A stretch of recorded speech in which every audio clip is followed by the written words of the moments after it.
ঢাকা ৬ আসনে নির্বাচনের ফলাফল প্রণয়ন ও ঘোষণায় বেশ কিছু অনিয়ম ধরা পড়েছে। উক্ত আসনটিতে বিএনপির পক্ষে ধানের শীষে ইশরাক হোসেন এবং বাংলাদেশ জামাত ইসলামের পক্ষে দাঁড়িপাল্লায় মোহাম্মদ আব্দুল মান্নান প্রতিদ্বন্দ্বিতা করছিলেন। নির্বাচনের দিন রাত ১১টা ১ মিনিটে বাংলাভিশন একটি সংবাদ প্রচারিত করে, যেখানে ইশরাককে বেসরকারিভাবে নির্বাচিত করা ঘোষণা করা হয়। বাংলাভিশন মূলত ইশরাক হোসেনের মালিকানাধীন একটি টিভি প্রতিষ্ঠান। তখনও চূড়ান্ত বেসরকারি ফলাফল প্রকাশ করা হয়নি। ২০টি কেন্দ্রের ফলাফল তখনও প্রকাশ করা বাকি ছিল। তার পূর্বেই ইশরাক হোসেন তার মালিকানাধীন বাংলাভিশনের মাধ্যমে নিজেকে বিজয়ী ঘোষণা করেন। আমরা যদি এই নির্বাচনের আরো কিছু অনিয়মগুলো দেখে আসি, আমরা বিভিন্ন কেন্দ্রভিত্তিক অনিয়ম, যে কেন্দ্রভিত্তিক সিট আমাদের হাতে এসেছে সেখানে বেশ কিছু অনিয়ম দেখা গেছে। যেমন ৩৬ নম্বর নারিন্দা সরকারি উচ্চ বিদ্যালয় নামের কেন্দ্রে আমরা যদি দেখি, এখানে ইশরাক হোসেনের ক্ষেত্রে ১৪১৫ সাথে আরো কিছু লেখা হয়েছে বা আব্দুল মান্নানের সাথে আরো কিছু যুক্ত করা হয়েছে, এটা নিশ্চিত নয় এবং ডান দিকেও কিন্তু ওই সংখ্যাগুলোর কোনো প্রতিফলন ঘটেনি। এই কাটাকুটির কি কারণ এটি নিশ্চিত হওয়া যায়নি। এবং নিচে যদি নির্বাচনী প্রার্থীদের এজেন্টদের নামের ক্ষেত্রে আমরা যদি দেখি, শিবা, রামদাস, বিকাশ দাস, তিনজন এখানে এজেন্টের নাম রয়েছে, তাদের বিস্তারিত কোনো পরিচয় এখানে নেই এবং স্বাক্ষরের ব্যাপারে নিশ্চিত হওয়া যাচ্ছে না। এখানে দাঁড়িপাল্লার কোনো এজেন্ট তারা নয় বলে দাঁড়িপাল্লার প্রতিদ্বন্দ্বী প্রার্থী তিনি নিশ্চিত করেছেন। অর্থাৎ দাঁড়িপাল্লার কোনো এজেন্ট ছাড়াই এই রেজাল্টটি প্রকাশ করা হয়েছে, প্রচার করা হয়েছে এবং যেখানে কাটাকাটি দেখতে পাচ্ছি আমরা কি দেখেছি, কিছু ক্ষেত্রে ফলাফলের যোগফলে টেম্পারিং করা হয়েছে। ৩ সিদ্দিক বাজার কমিউনিটি সেন্টারে যে কেন্দ্রটি রয়েছে, মোহাম্মদ আব্দুল মান্নানকে ৪৫০টি ভোট দেখানো হয়েছে, যদি এখানে একটা কাটাকাটির আমরা লক্ষ্য করতে পাচ্ছি। আমরা কিছু ক্ষেত্রে দেখেছি, যেমন ৬ নাজিরাবাজার উচ্চ বিদ্যালয়, এখানে পোলিং এজেন্টের স্বাক্ষর জাল হয়েছে বলে আমাদের কাছে মনে হয়েছে। আমরা যদি ৪, ৩ এবং ৪ নাম্বার স্বাক্ষর আমরা দেখি, তাহলে দেখতে পাবো যে একই রকম স্বাক্ষর।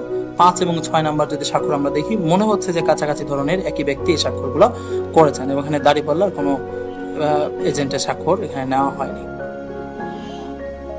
আমরা কিছু ক্ষেত্রে দেখেছি পোলিং এজেন্টের নাম নেই কিন্তু স্বাক্ষর রয়েছে। আমরা ৮৪ গ্র্যান্ডেরিয়া মহিলা সমিতি যে বিদ্যালয় রয়েছে, যে কেন্দ্রটি রয়েছে, সেখানে আমরা দেখতে পাচ্ছি ২টি স্বাক্ষর রয়েছে, কিন্তু তার সাথে কিন্তু তার নাম এবং তার বিস্তারিত নেই, যে কে স্বাক্ষরটি করেছেন বা কার স্বাক্ষরে এই রেজাল্টটি প্রকাশিত হয়েছে। একইভাবে শুধুমাত্র তাই না, কিছু ক্ষেত্রে আমরা দেখেছি কিছু কেন্দ্রে কোনো পোলিং এজেন্টেরই স্বাক্ষর ছাড়াই এটি প্রকাশ করা হয়েছে। যেমন ২৯ সেন্ট্রাল ওমেন কলেজ, এইখানে কোনো এজেন্টেরই স্বাক্ষর নেওয়া হয়নি। তা সত্ত্বেও মোহাম্মদ লতিফুল ইসলাম, তিনি প্রিজাইডিং অফিসার, তিনি স্বাক্ষরিত করে এই রেজাল্টটি প্রকাশ করেছেন। আমরা আরেকটি দেখতে পাচ্ছি ৪৬ মিতালি উচ্চ বিদ্যালয়, সেক্ষেত্রে আমরা একই ক্ষেত্রে দেখতে পাচ্ছি প্রিজাইডিং অফিসার তিনি স্বাক্ষরিত করেছেন, অথচ কোনো পোলিং এজেন্টের স্বাক্ষর নেওয়া হয়নি এবং সেক্ষেত্রেও কোনো পক্ষ কিংবা তার পরিচয় কিংবা বিস্তারিত উল্লেখ করা হয়নি। কিছু ক্ষেত্রে আমরা লক্ষ্য করেছি দাঁড়িপাল্লার পোলিং এজেন্টের নাম এবং স্বাক্ষর নেই। আমরা যদি লক্ষ্য করি ৪২ সেন্ট জোসেফ ইন্টারন্যাশনাল স্কুল, সেখানে একটি মাত্র পোলিং এজেন্টের স্বাক্ষর আছে, দাঁড়িপাল্লার কোনো এজেন্টের স্বাক্ষর নেওয়া হয়নি। অথচ প্রার্থী নিশ্চিত করেছেন তিনি প্রত্যেকটা কেন্দ্রে তার এজেন্ট ছিলেন, অথচ তাদের এজেন্টকে স্বাক্ষর না নিয়ে এই রেজাল্টগুলো প্রকাশ এবং প্রচার করা হয়েছে। তড়িঘড়ি করে প্রকাশ করার জন্য কিছু ক্ষেত্রে আরো কিছু ভুল তৈরি হয়েছে। যেমন মোট বৈধ ভোটের যে সংখ্যাটি সেটা লেখা হয়নি, ০০ সংখ্যা লেখা হয়েছে। এখানে বোঝা যাচ্ছে যেটা একটা অমনোযোগিতা এবং তড়িঘড়ি করা হয়েছে। এখানে জাতীয় পরিচয়পত্র বা অন্যান্য বিষয়গুলো বিভিন্ন ক্ষেত্রে উল্লেখ করা হয়নি। এই ক্ষেত্রেও ৭৯ দয়াগঞ্জ সরকারি কলেজ, সেখানেও এই টোটাল সংখ্যাটি উল্লেখ করা হয়নি এবং এই ধরনের তড়িঘড়ি করা হয়েছে। আমরা আরো কিছু ক্ষেত্রে দেখতে পাচ্ছি ৪৮ Silver Dale preparatory girls school, সেখানে আমরা দেখতে পাচ্ছি যে একজন পোলিং এজেন্টের স্বাক্ষর নেওয়া হয়েছে। আরেকজনের ক্ষেত্রে ০০২৭ নামের জাতীয় পরিচয়পত্র, এটি হওয়ার কথা নয়, এ ধরনের কিছু একটি দেওয়া হয়েছে। দাঁড়িপাল্লার কোনো পোলিং এজেন্টের নাম বা স্বাক্ষর ছাড়াই রেজাল্টটি প্রকাশ এবং প্রচার করা হয়েছে। আমরা আগেরগুলোতে দেখেছি প্রত্যেকটা ক্ষেত্রে ভোট কেন্দ্রের নাম বা অন্যান্য বিষয়গুলো মূলত প্রিন্টেড এবং এটি মূলত রিটার্নিং অফিসার থেকে জানানো হয়েছে, টাইপ করা সিট সর্বত্র সরবরাহ করা হয়েছে। কিন্তু আমরা ৯৭ গ্র্যান্ডেরে দেখেছি এটা টাইপ করা নয়, বরঞ্চ হাতে লেখা একটি সিটের মাধ্যমে রেজাল্ট প্রকাশ করা হয়েছে, যেটি একটি অন্যগুলোর সাথে অসামঞ্জস্য বলে আমাদের কাছে লক্ষণীয় হয়েছে।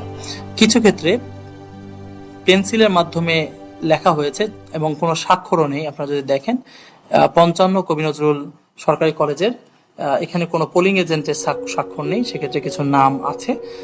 অসুবিধা হচ্ছে যে এইখানে আপনারা যদি লক্ষ্য করে দেখেন ভালো বোঝা যাচ্ছে কিনা, এটা পেন্সিলের মাধ্যমে লেখা হয়েছে, যেটা যে কোনো সময় মোচনীয়। আমরা যদি সেই ভিডিওটা দেখি এখানে বোঝা যাবে যেটা মোটামুটি পেন্সিলের মাধ্যমে লেখা হয়েছে, এবং পেন্সিলের মাধ্যমে লেখা হওয়ার কারণে এই যে বিষয়টি যে কোনো সময় মুছে আবার পরিবর্তন করা সম্ভব।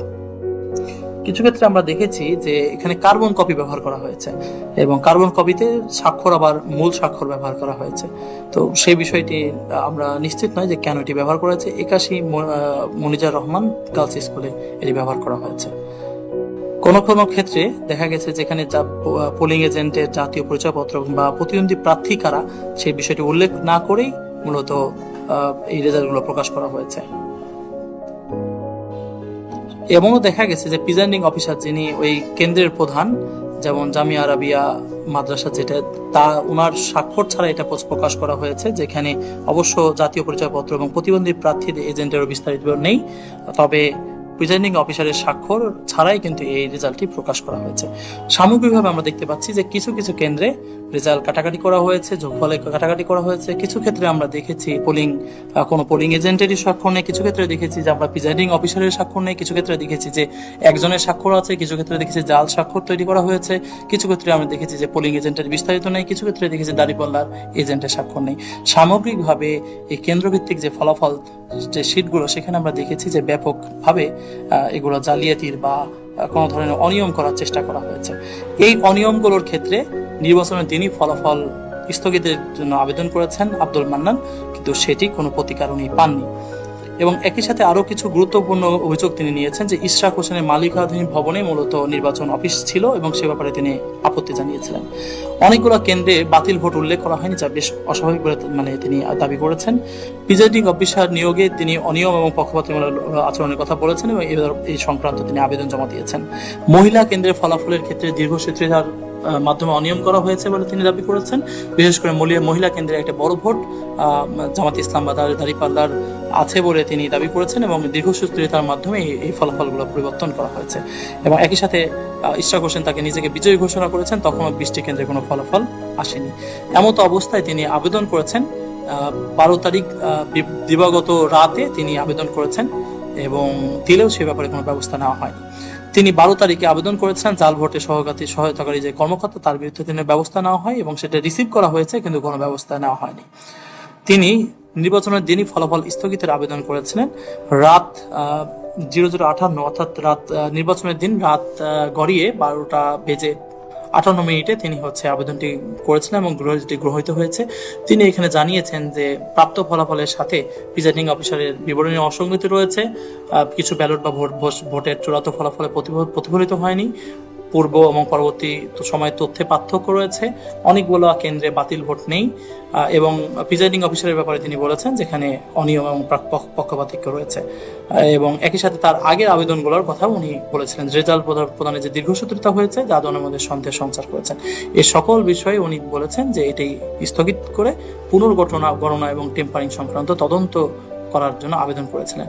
অথচ তার আবেদনের ক্ষেত্রে উনি জাতীয় পত্রপত্রিকায় তার আবেদনের বিষয়টি প্রকাশিত হলেও সে বিষয়ে কোনো তোয়াক্কা না করেই এর ফলাফল তার পরের দিন মূলত রাত 12:58 উনি এই আবেদনটি করেছিলেন। 13 তারিখ সকাল, অর্থাৎ 12 তারিখ রাত 12:58। তারপরে একদিন পরে মূলত এই গেজেটটি প্রকাশিত করা হয়েছে, যেখানে ইশরাক হোসেনকে বিজয়ী ঘোষণা করা হয়েছে, অর্থাৎ তার আবেদনের কোনো তোয়াক্কা বা কোনো ধরনের তদন্ত না করেই মূলত গেজেট প্রকাশ করা হয়েছে, যেখানে অনেকগুলো কেন্দ্রে অনিয়মের খবর রয়েছে। এর আগে উনি 12 জানুয়ারি 2026 উনি অফিস স্থানান্তর এবং স্টাফদের বদলির জন্য আবেদন করেছিলেন তার আইনজীবীর মাধ্যমে। তার আইনজীবী মোহাম্মদ অ্যাডভোকেট আসাদুল্লাহ, তিনি সুপ্রিম কোর্টের একজন আইনজীবী, তার মাধ্যমে তার প্রার্থী জানিয়েছেন ঢাকা 6-এর সকল নির্বাচনী কর্মকর্তার কার্যালয় দিগন্ত টাওয়ার 12/1 অবস্থিত, যেটি সদস্য প্রার্থী ইঞ্জিনিয়ার মোহাম্মদ ইশরাক হোসেনের উত্তরাধিকার সূত্রে প্রাপ্ত। অর্থাৎ একজন প্রার্থীর বিল্ডিং এ মূলত এই নির্বাচনী কার্যক্রমগুলো পরিচালিত হচ্ছে। এক্ষেত্রে নির্বাচন সংক্রান্ত যে গোপনীয় নথিপত্র আছে, ব্যালট পেপার রয়েছে, অমোচনীয় কালি রয়েছে বা অন্যান্য যে সমস্ত বিষয়াদি রয়েছে সে ব্যাপারে নিরপেক্ষতা বজায় থাকবে কিনা, এবং এখানে দীর্ঘদিন ধরে যারা অফিস করেছেন, যারা ভাড়াটিয়া হিসেবে ছিলেন, তার সাথে যিনি মালিক তার একটা সম্পর্ক থাকতে পারে। সেই জায়গায় যারা এই অঞ্চলে দায়িত্ব পালন করেছেন তাদেরকে বদলি করার জন্য, নির্বাচনী পরিবেশ তৈরি করার জন্য 1 মাস আগেই মূলত হচ্ছে তার অ্যাডভোকেটের মাধ্যমে মোহাম্মদ আব্দুল মান্নান আবেদন করেছিলেন। এবং শুধুমাত্র তাই না, 14 তারিখ আবেদনের পরে আবারও তিনি 21 তারিখ বিভাগীয় কমিশনে গেছেন এবং প্রথম আলোর নিউজে আমরা দেখতে পাচ্ছি তিনি বলছেন যে এই ব্যালটগুলো বা অন্যান্য যে বিষয়গুলো, সংবেদনশীল বিষয়গুলো রয়েছে, উপকরণের নিরাপত্তা ঝুঁকি পড়তে পারে এবং সেক্ষেত্রে এ ধরনের নির্বাচনের স্বচ্ছতার ব্যাপারে তিনি বলেছেন। 21 তারিখে তো যখন তিনি গিয়েছেন, তিনি জেনেছেন যে তিনি যে আবেদন করেছিলেন সেটি পাওয়া যাচ্ছে না এবং এর ফলশ্রুতিতে আবারও আবেদনের বাদ আবারও ওই কপির প্রেক্ষিতে পরবর্তীতে একটি ব্যবস্থা নেওয়া হয়। তিনি অন্যান্য নিউজগুলোতেও, সমকাল বা অন্যান্য নিউজগুলোতে এই ব্যাপারে বিস্তারিত এসেছে এবং সেক্ষেত্রে 21 তারিখে তার যাওয়ার পরে মূলত রিটার্নিং অফিসার বা বিভাগীয় কমিশনারের কার্যালয় থেকে একটি চিঠির ইস্যু হয়। সেক্ষেত্রে এই আবেদনটি প্রয়োজনীয় ব্যবস্থা গ্রহণের জন্য প্রেরণ করা হয়, অথচ তারপরেও কিন্তু এর কোনো ব্যবস্থা নেওয়া হয়নি। অর্থাৎ একজন প্রার্থীর বাসায় বসে নির্বাচনী কার্যক্রম পরিচালনা করা হয়েছে, এত নিরাপত্তা বা এত এ বিষয়ে ঝুঁকি থাকা সত্ত্বেও, প্রতিদ্বন্দ্বী প্রার্থীর আবেদন থাকা সত্ত্বেও এ বিষয়ে কোনো কর্ণপাত করা হয়নি। একসাথে তিনি 2 তারিখেও রিটার্নিং অফিসারের সাথে দেখা করে লিখিত অভিযোগ দিয়েছেন। তার পক্ষে এজেন্ট মাহবুবুর রহমান নির্বাচনের পরিবেশে এবং বাধার অভিযোগ দিয়েছেন লিখিতভাবে। 11 তারিখে তিনি সহিংসতার অভিযোগ তুলেছেন এবং সে বিষয়ে তিনি সংবাদ সম্মেলন করেছেন, বিস্তারিত বিভিন্ন সংবাদে প্রচারিত হয়েছে। শুধুমাত্র তাই না, 11 তারিখ প্রিজাইডিং অফিসারের উপর হামলা হয়েছে এবং যেটি ইশরাকের আসনে মূলত বিএনপির পক্ষ থেকে এটা হামলা হয়েছে বলে বিভিন্ন পত্রপত্রিকায় এসেছে এবং তার ভিডিওগুলো বিভিন্ন জায়গায় প্রচারিত হয়েছে।